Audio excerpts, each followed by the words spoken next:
महाराष्ट्रात पावसाची शक्यता पुन्हा का निर्माण झाली आहे आणि कोणकोणत्या जिल्ह्यावर त्याचा परिणाम होणार आहे?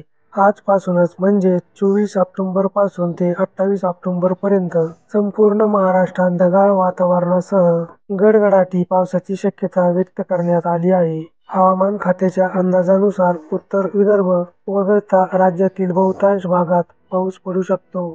मुंबई, रायगड, रत्नागिरी, सिंधुदुर्ग, नाशिक, जळगाव, पुणे, सातारा, सांगली, कोल्हापूर, बीड, जालना, लातूर, नांदेड, चंद्रपूर, बुलढाणा या जिल्ह्यांमध्ये मध्यम पावसाची शक्यता अधिक आहे.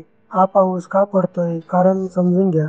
सध्या अरबी समुद्राच्या पूर्व मध्य भागात मुंबईच्या नैऋत्य दिशेला सुमारे 750 किमी अंतरावर एक कमी दाब क्षेत्र तयार झालं आहे आणि ते आता कमी तीव्र दाब क्षेत्रात रूपांतरित झालं आहे. या सिस्टीममुळे वारे व लावा खेचत आहेत आणि कोकण व मध्य महाराष्ट्रात ढगांची संख्या वाढली आहे. त्याचबरोबर बंगालच्या उपसागरातही आणखी एक कमी दाब क्षेत्र सक्रिय झालं आहे, जे येत्या काही दिवसात तीव्र रूप घेत आहे. दक्षिण भारतासोबतही महाराष्ट्रावरही परिणाम करू शकतं. काळजी घ्या आणि सज्ज राहा. पावसाळी दिवसात अनावश्यक प्रवास टाळा. विजेचा कडकडाट सुरू असेल तर झाडाखाली उभा राहू नका. घराबाहेर जाताना रेनकोट किंवा छत्री सोबत असू द्या. पुढील काही दिवस महाराष्ट्रात हवामान बदलणार आहे. कधी सूर्य तर कधी ढग. अशा परिस्थितीत सावध राहणं गरजेचं आहे.